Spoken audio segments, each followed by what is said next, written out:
go, everybody. There's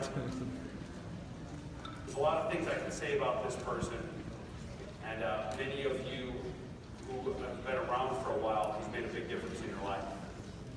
But there's a lot of you that are here for the first time. How many of you, this is your first major convention? Your first, well stand up and let's congratulate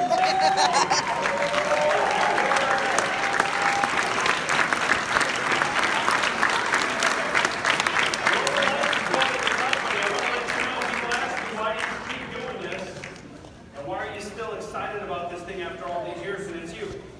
Look into the eyes of somebody brand new, hopeful, wanting to make this work, needing to make this work, and it's exhilarating.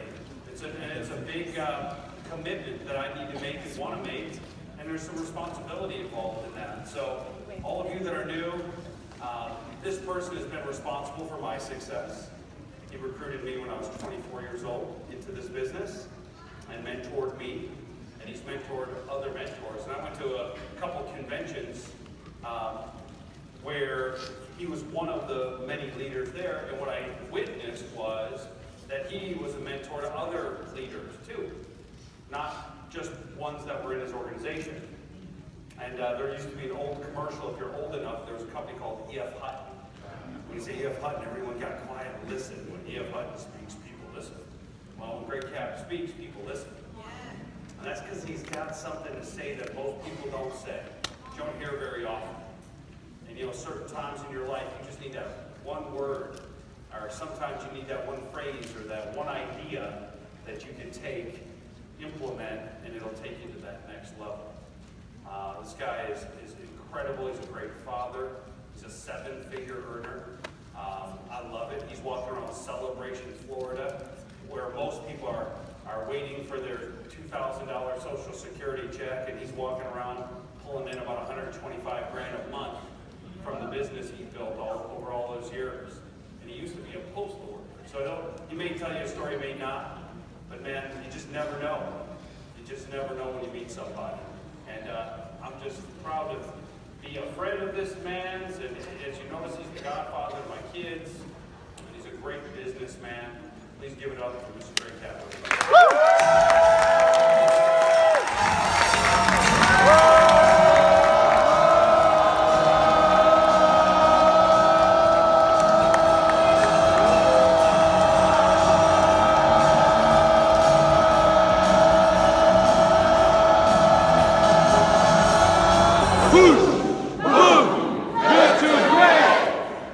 Love you! Jeff, you know the name of that song is The Final Countdown. You know what? Shake hands with the person on one side of you, and then shake hands with the person on the other side of you, because I swear to God, 1 out of 3 you're not going to be back next year.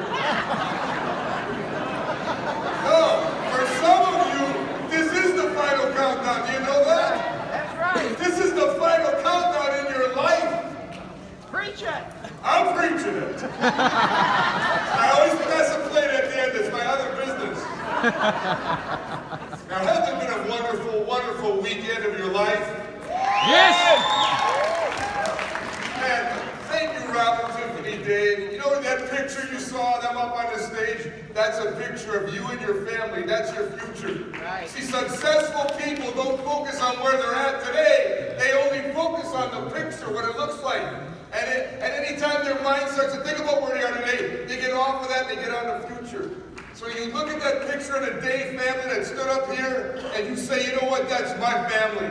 That's the final end result. Financially independent. Families aligned and unified. That's what it is. I'm so proud of that family. And they've been our hosts. Let's give them a big hand. For hosting all of us here. And all of the people that work behind the scenes. And then, of course, there's the MVP couple of our entire event. The Stokes MVP. You know, I watched this run unify this team. This team was unified, but they became more unified. I watched them get more aligned. That's why you got to be on a run. Because what a run does, it doesn't just make you more money, it unifies your team. Your team needs a goal to unify with. And they're just a great example of it. I'm so proud of you guys. And then,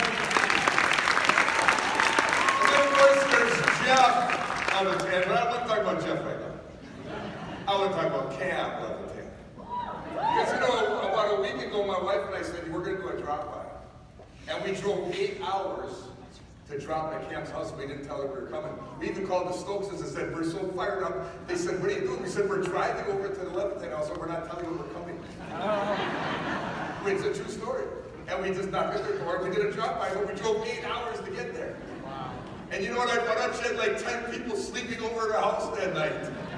And she was such a gracious host to my wife and I. But then you know what?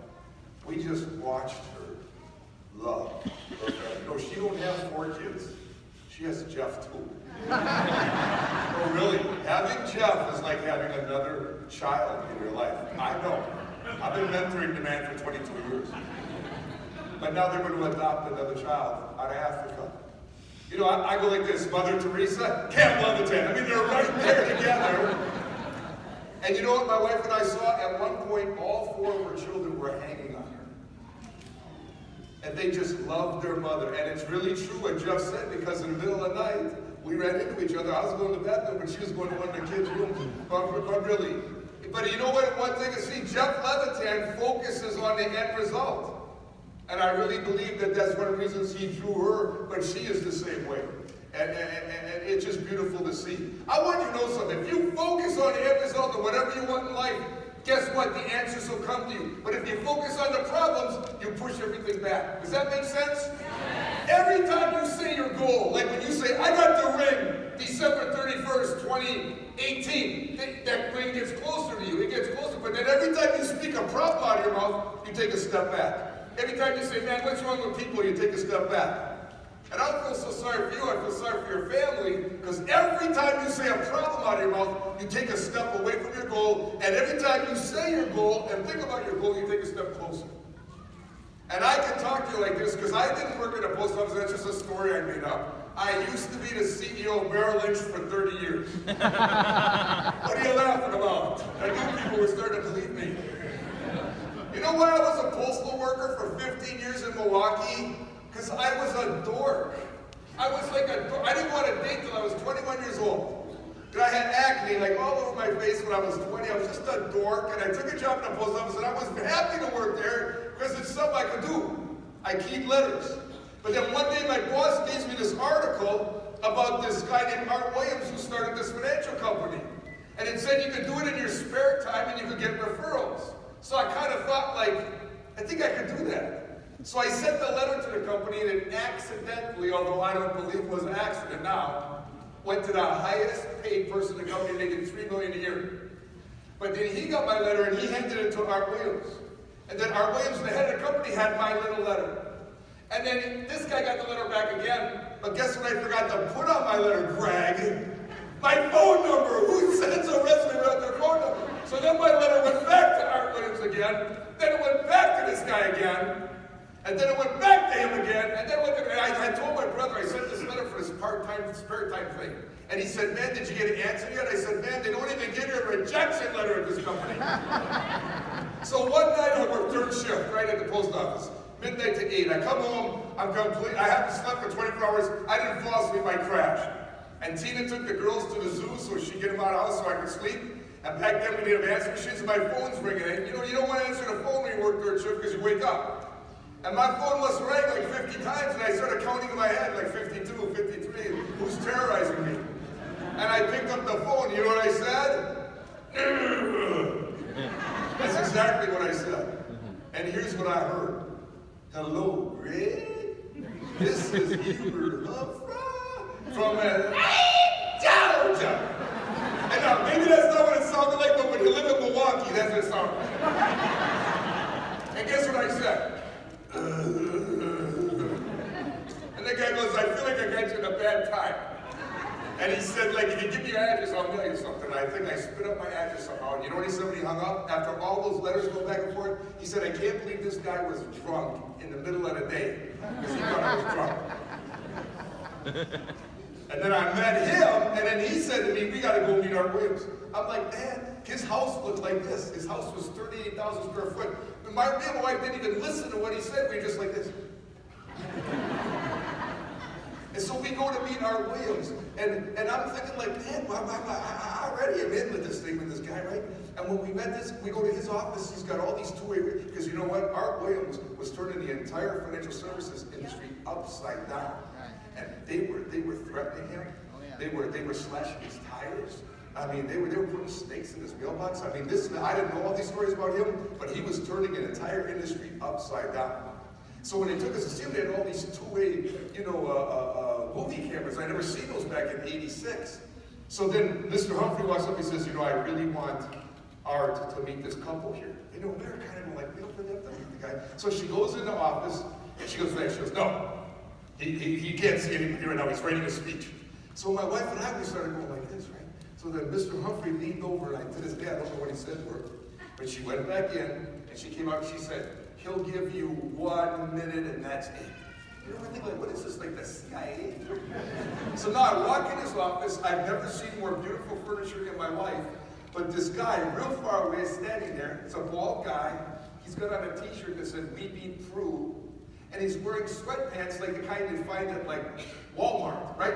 But they're up to his knee, and he's wearing no socks, he's wearing no shoes. So I look at this guy, I mind looking at him like, is that the janitor? And the guy comes walking up to me, and he goes, hello, my name's Art Williams, and you missed nothing but 10 years of growing pains. And he shook my hand and lifted me off the ground. And I was like, who is this guy? That's how I got started. Now you'd think with mentors like that, I became a millionaire overnight. Well, guess what? My wife and I went back to Milwaukee, and then the old Greg came out, and we had to work out of my house, which was 700 square feet. So what I did was, I would have people like in my daughter's bedroom writing up sales. I was given a BPM in a living room like this. That's why these chairs remind me of my house. And then I didn't know what to do with the associates, so I had a pull-down ladder. Anybody know what a pull-down ladder is? When you don't have enough stairs, you pull down the ladder, you go to the attic. And I sent people up there, and I put pieces of 4x8 plywood down. It was an exciting place to grow up, I'll tell you something. So now here's what happened. The people upstairs are going like, does Greg ever tell us anything? He doesn't seem to know anything. And they said, yeah, all we do is watch these Art Williams videos, and all that noise is coming into my PPM room. Then I hear the guy in the bedroom, he goes like, hey, you got to buy the insurance. The guy goes, I don't want to buy the insurance. He goes, no, you have to because it's a filter. And the guy goes, well, if it's a filter, then I quit. And all that noise is coming into my presentation room. And then that guy walks like this, walks right in front of me and slams the door. And I'm going like, man, I don't think this is the business I got into. And then a guy raised his hand. I was getting pretty good at saying, I know how you feel. I felt the same way. And here's what I found, right? So I said, yes, sir, what's your question? He goes, I got a question for you. If this business is so great, how come you and your wife got full-time jobs? How come you got to work out of your house and you can't even afford an office? How come your kids are running around, you can't even afford a babysitter? And why would a big guy like you be driving a Honda Civic? And I said, and no words came out. And all my guests left my house. And I didn't want to go upstairs and tell the people up there, right? So I didn't say anything to them. When they came down, they said, hey, where's the guest? I said, oh, the meeting let out early. And you know what I did, right? That was it. I had it. I was so far out of my comfort zone, I quit. You gotta understand now, 800 miles away from my leader. Nobody taught me anything in my house. And you know what? My wife always would give me like these looks all the time. Because I wasn't making any money. My 5th year, I made $22,000. And I could just tell that my wife was disgusted with me, even though she didn't say anything to me. So when I told Tina I quit, I thought she was going to jump up and down and say, finally, you figured it out. And when I told my wife I was going to quit, she said, I don't want you to quit. I said, why not, honey? I'm not making any money. We're working 2 different shifts. And she said, you know what? I've been watching you grow as a person. And I don't care if you never make money in this business, because this is the man that I married. And she said to me, I believe in you. And you know what? At that moment, I didn't need a training. I just needed someone to believe in me. Now I want you to write this in your notes. There's 2 worlds that we live in. Now I want you to know I progressed from that point. Sometimes I never tell the rest of the story. And now my wife and I, we haven't had an office for 17 years. I wouldn't even know what an office looks like right now. I haven't been on an appointment in 17 years. I haven't made a phone call in the business in 17 years. And the company pays me and my wife $200 an hour, every hour a day, 24 hours a day, 7 days a week. They just keep giving us $200. No matter what we do, I love it. When I go in the shower, sometimes I stay for an extra hour because I know like, hey, God, it's giving me $200 to stand in the shower and sing. And my little Sophia says, Papa, what do you do in that shower? I said, honey, people pay me $200 to go in the shower. Sometimes when I feel I should get out of bed, I go, wait a minute. They're going to pay me $200 to sleep, and I'll stay in here for another hour. Can you believe it? They paid $200 an hour. You know, when I drove to the Levitan house, that was like 7 or 8 hours. The company paid me like $2,500 just to drive to their house. They paid me to drive to Nashville. I love this company. Don't you want a lifestyle like that? Yeah. You can do whatever you want, whenever you want. Yeah. But you got to listen to your leaders and do what they tell you to do. You're going to have to make sacrifices. You're going to have, but listen, write this in your notes. There's 2 worlds we live in. There's the inner world and there's the outer world. And your inner world is simply comprised with your thoughts and your emotions, and that's it. And your outer world is everything else. Now, if you want to know how I went from being so bad in the business to where I am today, it's because at one point I realized that God gave me, Greg Kapp, 100% control of my inner world, but he gave me no control of my outer world at all. Who's been married in here for a little while? Can you married people control your spouse? You know you can't. Who's got kids in this room? Raise your hand. Did you figure out yet you can't control your kids? Whitney's the only one that thinks she can control her kid because it's just a baby. But what happens after a while, Wayne? You can't control anybody on this earth except yourself. All you do is have influence with other people. And when I learned that, Marion, I started working on Greg Kapp. I started taking control of my thoughts. I started taking control of my feelings. I learned to say, I'm not moved by how I feel. I'm moved by what I believe. You got it? You're not moved by your emotions. You're moved by the way you believe. And when I started taking control of me, as I changed, everyone around me started to change. Does everybody get the picture? Because you got to get out of the people-changing business. If you try to change a person, it sounds like it's good from your point of view, but what is it from the other point of view? So you don't really like me the way I am right now. See, I've never tried to change my wife when I figured this out. I never tried to change Jeff Levitan. I never tried to change John Shin or J.V. Lobos. What I did was catch people doing things right. Does that make sense? Because when you try to change people, you offend them. Do you like it when people come up and say, you know, Deanna, here's what you should change about yourself? Don't you immediately go in a cocoon right there? And guess what? The scriptures, that offends people when you try to change people. So I don't let nobody define me except God. Because you know what? I said this once and it was on live Facebook. My wife heard me. So I got to be careful. But my wife loves me when she feels good about herself. I mean, she laughs at my old jokes. She just thinks I'm gorgeous. But when Tina's not feeling so good about me, all of a sudden my jokes don't seem that funny to Tina. And you know what I found? That's the same with my kids. They love me when I got the pocketbook out. But then when they're not feeling good about themselves. So you know what I found out about human beings? When they feel good about themselves, they feel great about you. But when they don't feel good about themselves, they don't feel so great about you. So you should quit being defined by other people. Does that make sense? Don't be defined by what your parents told you 20 years ago. Now, one thing I learned now is that in the beginning, I wanted my wife to keep believing in me, right? I was always like, you know, I wanted my mentor to believe in me. But you know what? At one point, you got to believe in yourself. You got it? You can make it here if no one believes in you, but you'll never make it here if you don't learn how to believe in yourself. And guess what? You can't build confidence in your outer world. See, a lot of us are trying to get confidence from having the Stokeses believe in us, right? Having Kapp and Jeff say, you can make it up that hill with that little choo-choo train. Like, you know what I mean? Like, at some point you got to realize that it's got to come from your inner world. And you know how I got confidence to go through this whole roof? You never met the old Greg Kapp. But you know why my confidence is so powerful? Just 3 simple steps. You probably wouldn't want to know what they are, would you? Yeah. Here's number 1. Are you ready? Yeah. You know what you know.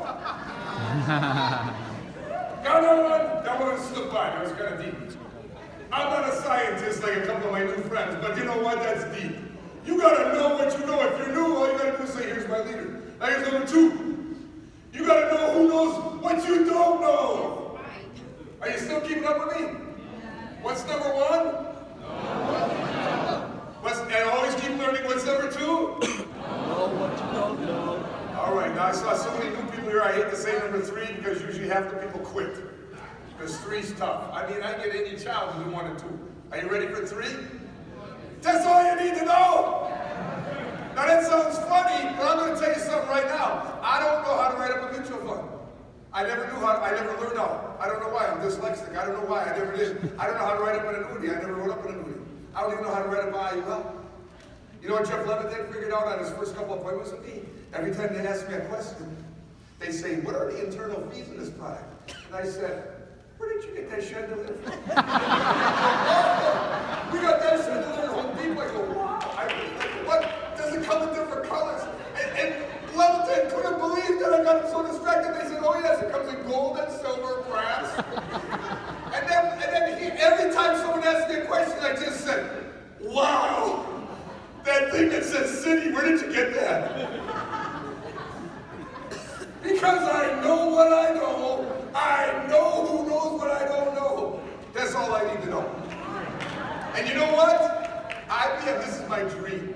IBM's got a $50 billion 401k plan. Everybody heard me? And guess what? When I roll it over, which I'm going to do, I'll put it out in the universe, this company's going to pay the only 1%. $500 million every year for the rest of my life. And I'm not living to 110 like Jeff, because the Bible says a good man lives to 120. I'm outliving Jeff, 120. Wouldn't you love to know all those things? When you think I'm going to have all the answers? No, they're going to go up there, I'm going to say, hey, who's in charge of 401k plans? They're going to go, you can't meet him. His name is Albert, and he's impossible to talk to. I'm going to completely forget what you said. Why? Because you don't know who I am yet. Then I'm going to ask you. You go like, you'll never meet with him. You'll never meet with him. But then I fundraise this up to him. I go in and go like, hey, Albert, Craig, yeah. He's going, how the heck did you get in here? I said, hey, you know your big 401k plan? You could move it over to this side. Won't cost you a dime. And you know what? Because there's no commissions that you pay. If you decide 2 days after you want to put it here, you can move it back over here. But I guarantee you, it's 20 times better than what you got right now. Now, you know what he's going to say right now? Something technical. He's going to go like, what about the XK911, 490, reciprocator? You know what I mean? That's what it's going to sound like to me, right? But I'm going to look him dead in the eye, because when you look people dead in the eye, it looks like you know what you're doing. And I'm going to look him dead in the eye like this. And I'm going to go, you know what, Albert? I probably am 90% sure the answer. See how I said that? But I'm not 100% sure. I never answer questions unless I'm 100% sure. But you know what? I'm going to have huge companies come down here and talk to you. Transamerica, right? Prudential. I'm going to have them all coming down here. And you know what? I'm going to set the appointment. Now, here's what I'm going to do at the appointment. I'm just going to sit in the chair. And I'm going to just pray. I'm going to say, oh, God, I know you love me. You've always loved me. I'm your son. So thank you for convincing this elf guy to put his money. And then they're all going to be talking. And he's going to go, what about that? The guy's going to go this. He's going to go, no, what about that? He's going to go like this. He's going to go, oh. And what about that? And you know what? He says, you know what? Move the money. But I'm going to stay calm. Because I don't want to, you don't want to look like a rookie. You want to look like a good right? So I'm just going to sit in a chair. But I'm going to be real calm. But I'm going to say, I've seen this movie before. And I'm going to shake his hand like, hey, nice meeting you. When I get out of my car, man, and then I'll get in my way, because I'm going 190 miles an hour down the freeway. You know what? Wouldn't you rather speak that out of your mouth than your problems? Write this in your notes. This is a proverb, whatever you believe about yourself right now, sitting in your chair. Everybody with me? This is what it says. Whatever you believe about yourself right now, you are. So if you've been here, who's been here for more than 2 years? Raise your hand. Okay, did you know that Mike and Stacy and Rob and Tiffany and Jeff and Cam, they don't even got to ask you what you believe. They can tell by your income how much you believe in yourself. Does that make sense? Because you can't make any more money than your self-esteem, you can't make any more money than your self-image, and you can't make any more money than your identity. And so what you're learning here, like I did, is I started to learn to raise my self-esteem, raise my self-image, and raise my identity. Does that make sense to everybody? You know, Michael brought up, is Jeff here? Yeah. Where is he? Yeah. Remember when Mike brought up secular? Because there's two kind of people in this room. There's secular people, Those are people that really never really went to church. Nothing wrong with them. They just, you know what I mean? And they're more interested kind of in making money, right? Then there's biblical people like myself. I don't want to say which one's better. There's just two different people. But see, you know, Whitney reminded me of something called a reticular activating device. Anybody ever heard of that? Write that down. Google reticular activating device. Because see, biblical people have a reticular activating device, and if it's not biblical, they won't even hear it. That's how I am. See, Jeff, come on up here, secular. You want to meet a secular person? He's sexy, but he's also secular at the same time. Now watch this now. When I met Jeff, I figured out real quickly that he wasn't biblical.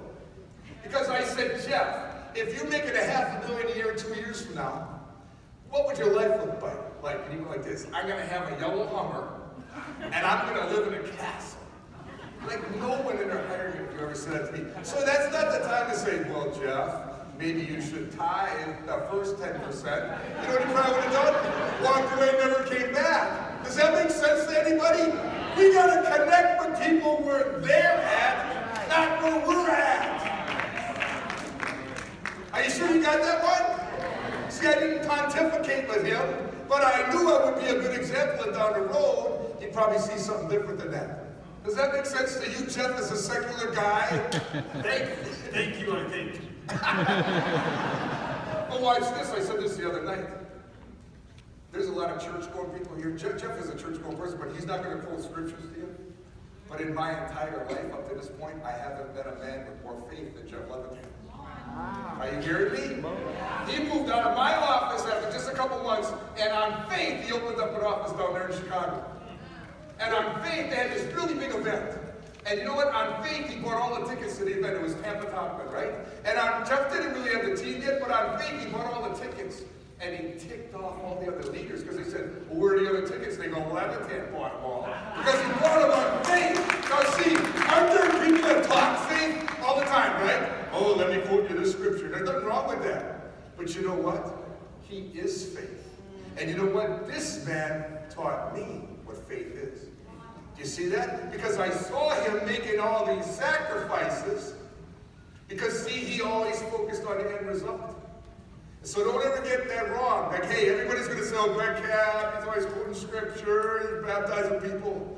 But hey, faith is a secret. And that's why church-going people have a hard time when atheists are successful. Because see, atheists know that in the book Think and Grow Rich, it says when you set a goal, you got to see it in your mind, you got to feel it in your heart, and you got to possess it with your will. Well, that's exactly what prayer is. Prayer is seeing the answer in your mind, and feeling the emotion of having it already done. Because I've healed a lot of people laying hands on them, and that's what I do. I actually see them healed as I pray for them. So do you see why there's a lot of church-going people that kind of get jealous sometimes of people that aren't church-going? They can even be atheists, not that he's not one. I'm not using it as an example. But you know what I'm saying? But there's principles on this earth that work whether you go to church every day of the week and whether you don't go to church every day of the week. Does that make sense to anybody? Yes. Say something.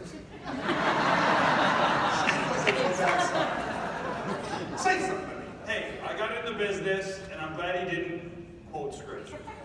But here's what he did do one time. He left his office, and I'm from the south side of Chicago, so I started snooping around. I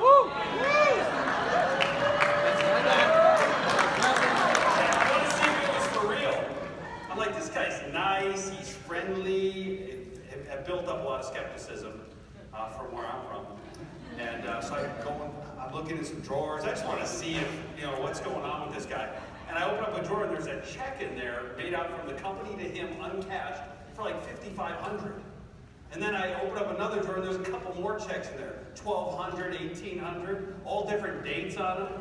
And I'm like, something's up here. Why would this guy, who seems so pleasant and nice, he's not even cashing his checks.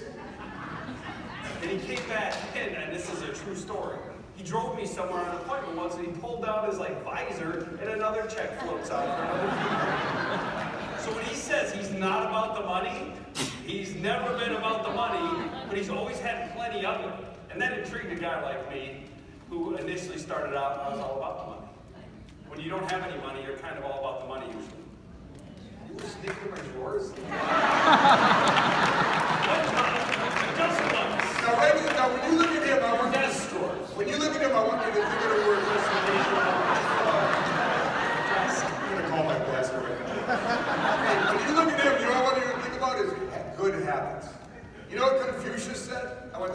Confucius? Confucius said, human beings are all very similar. But what separates them are our habits. So when you have good habits, you know your habits become like a loyal servant and go get you everything you want in life.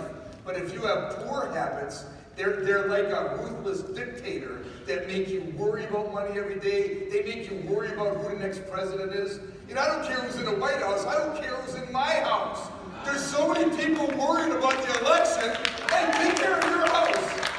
If you're making this kind of money, you think he cares about it? He voted. He did what he had to do, but that's the only leverage that he has. But you know what I'm trying to say to you? Don't you want to have the kind of habits that when Jeff says, hey, I'm going to get one of them Sprinter limos. You know what those things are? You can stand in them. They're 8 feet high, but they're a limo. Because when you win your first limo, it's cool. But then after that, when you're big like me, you're just kind of crawling around a Volkswagen. But when after his Sprinter limo, it's like, yes, it's awesome. But the best part was in your Sprinter limo was he's got this button you're pushing in that thing. Goes up that plastic thing, you know? So then Tina and Kapp were saying something to us, and I just pushed the button. That's what it is. Put that big thing down. But I mean, my point being, he's got the kind of habits that he can have whatever it's left because he's proven himself. So you've got to develop good habits. You've got to develop habits. Why do you think it is that people leave these events and they're all so fired up, but then a month later, they don't feel that way again? Why? Because they left here on emotion, but they didn't develop the habits to keep going. See, emotion gets you started, but it's habits that are going to complete the job for you. Tell them a little bit about habits, since I got you. Well, thank you for this preparation. Tennis balling it over to me, making me do all the work again while he walks around the celebration floor. With socks and sandals on, cashing big checks. We're not cashing them. He prays and goes to God, and then God makes me work.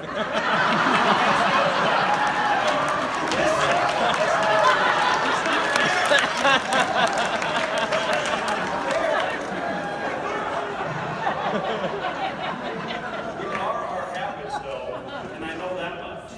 Some people just need to work on some habits. It takes 21 days to form a new habit, and a lot of people need to work on it. You're going to fall off forming that new habit a lot. All you need to do is get through it once and you got your new habits started. There's habits that win and habits that don't. You know what his winning habit is? One of them, besides his faith, his energy. You see how much energy he has? That's a lot for being 87 years old. That's a lot of energy for someone at that age range. Well, he always brings energy. And I see people like 20-something and they're dragging and people are 40 acting like they're 87 years old, and I'm like, man, I know you might be a little tired, I know you might be a little out of shape, or whatever the case might be, but energy is infectious.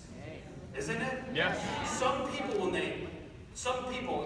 energy goes up when they walk into the room, and some people, the energy goes up when they walk out of the room. Don't be the latter, I'll tell you that much. You need energy. And you've got a lot of it. You know, we were at the last event and he goes like, hey, I'm going to go get an energy drink. And he might go, I don't need an energy drink. And right this, and you know, it's the opposite of energy is stress. So when you don't have energy, you're being excited. That's why energy drink isn't the answer to it. The secret is learning how to cast your cares onto God. That's how you get rid of your stress. And I learned to do that when I was broke.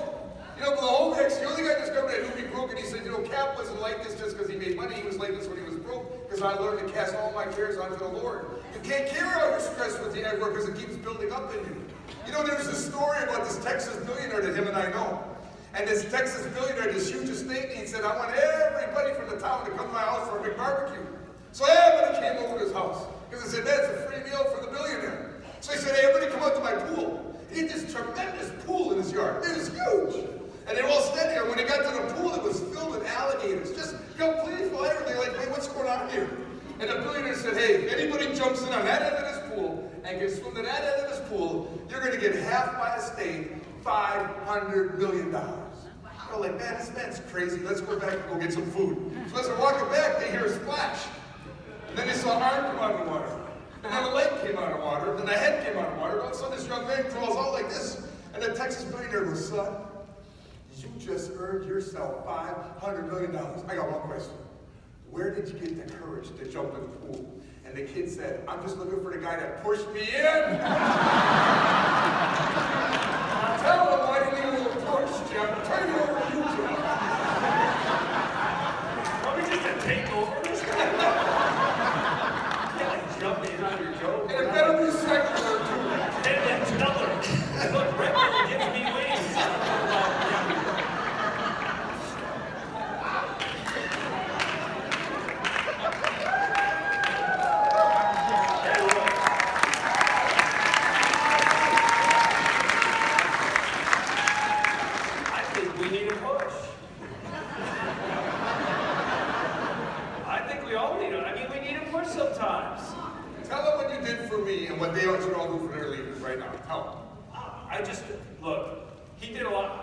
Somebody who kind of I didn't feel like I had a lot of people helping me through life, and that were that interested in my future. So I met the first guy who was really interested in my future, made it clear, he cared about me. I didn't quite put two and two together right away, but the more he helped me out, the more he was concerned about my future, the more I wanted to reciprocate. I thought, man, you're helping me, you're doing a lot for me, and a lot of people, friends and family and stuff like that, haven't even done that for me.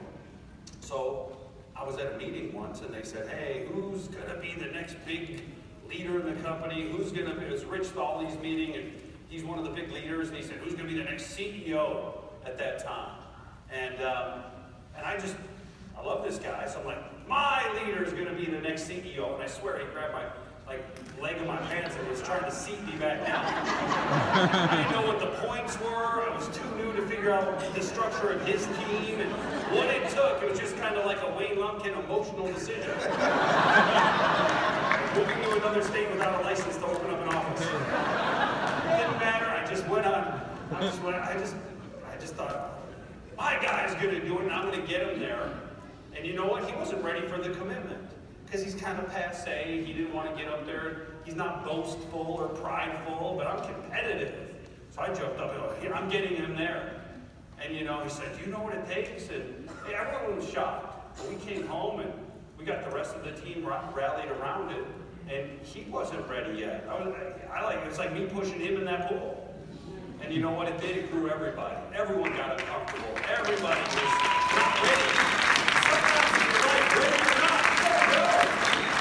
We weren't ready, and we went, and we grew from it. The first big push, we didn't hit it. Man, there was weeping and gnashing of teeth. I don't know what teeth gnashing is, but it doesn't sound good. If you're a dentist, there's got to be work need to be done after teeth gnashing. That's a secular guy, I apologize. We cried, though, when he didn't make his run, and then we did. Man, we went for it again, and we did it. And we all grew, and we all became wealthier, more successful, more confident. And we believed in ourselves. We understood more of our capacity and what was possible. And that's why you need to keep pushing yourself, because you probably have more in you. You probably can do more, but you sometimes need somebody. You have to borrow someone else's belief in you first, but then give it a shot. Most people never run far enough on their first wind to find out they have a second. Is that in the Bible or is it in? I don't know. I'm not a runner, but it sounds pretty good to me. That needs to be on a success stories picture in your office. So I really believe everyone sitting here, think about who's the person that's above you in the business and find out what you can do to push that person. Maybe they're an associate, you push them to senior associate. Does that make sense? And if someone is an MD on your team, push that MD to SMD. If someone's an MD above you, say, you know what, I'm going to do everything I can to get my SMD to EMD.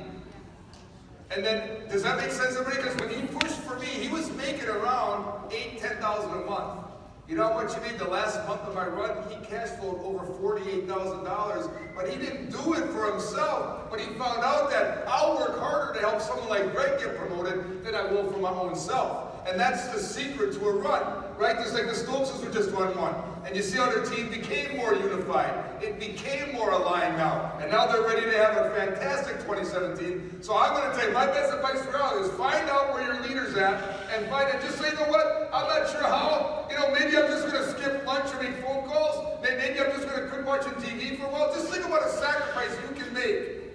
And you know what? There's a thing called the nobility exchange in our company. And the person that pushes the hardest to get their leader promoted, there's a thing called the nobility exchange, and it's the greatest exchange I've ever seen. I really believe, I saw Jeff because he pushed so hard for me.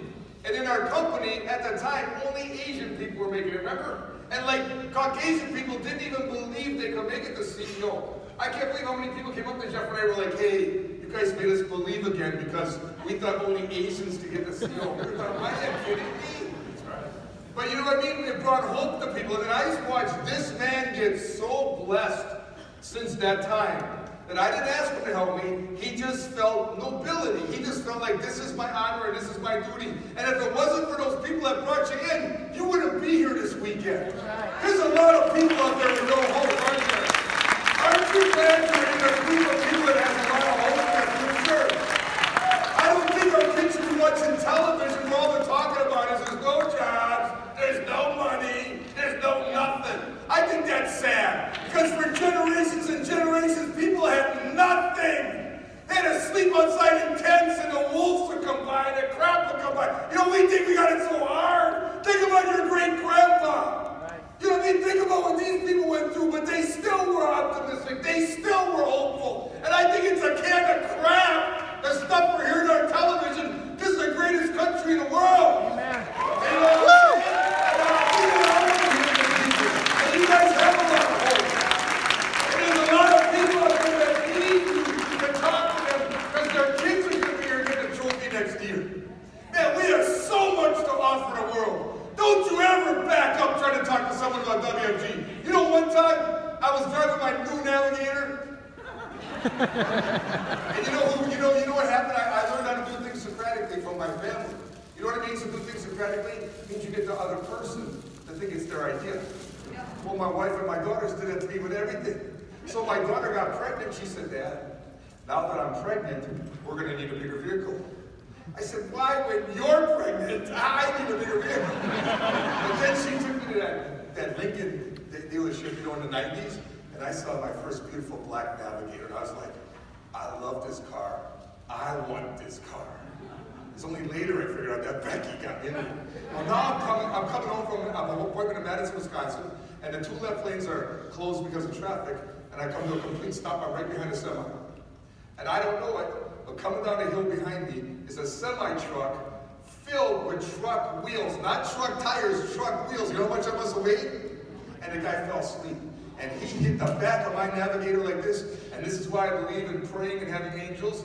I don't know why, but I must have gone like that by will, because he knocked me the length of a football field, because the police told me if I would have went underneath that other place, I'd have been crushed under that.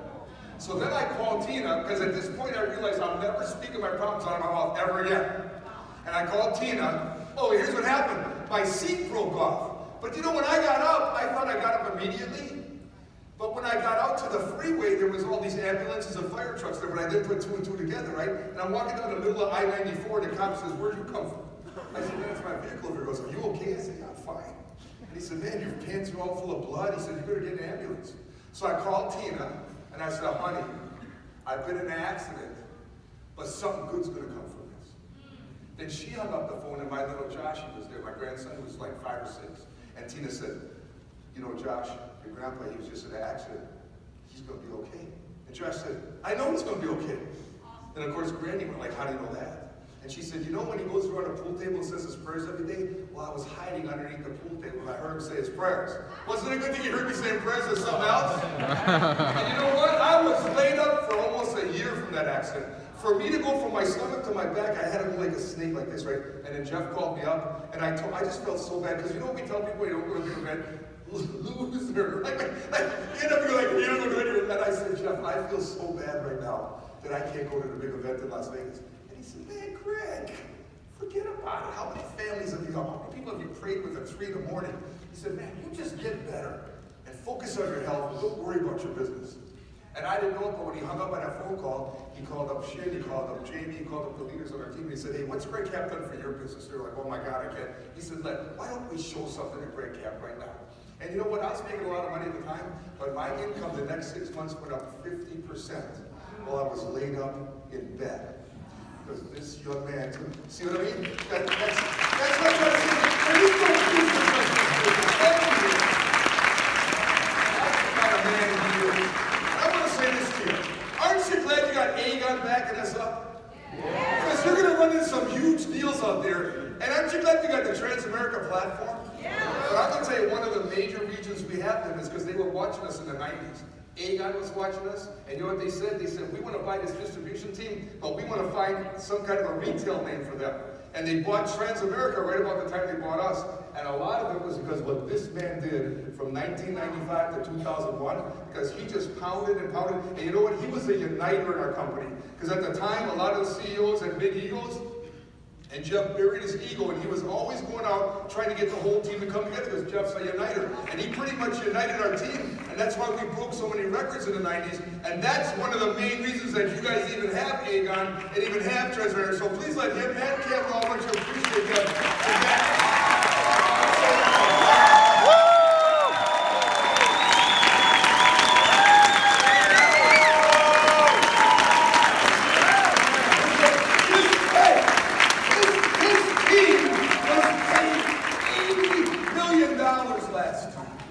This is a kid from South Chicago. Young presentation, nobody's showing up. He said, Greg, I'm calling them all out, and I'm going to let them have it. That's how it started. And I said, Jeff, if you just want to say, did you get in an accident? And fortunately, I calmed him down a little bit. But look, this is a kid from South Chicago, comes from a broken home, right? Starts up in his business, gets his ring in 7 months, becomes a millionaire at age 30. And now his team was paid from scratch. His team was paid $80 million last year. Man, just think about that story. This is what should be on the news, shouldn't it? Yeah. Stories like this should be. You know what? Where do you think he's from here? You know,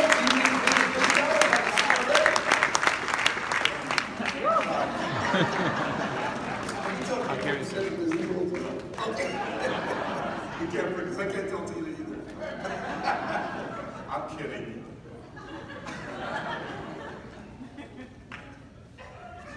I think I got the cat out of the bag. I can't get back in again. It's nothing. We're kidding. You know us. We're kidding. It's nothing. We're going through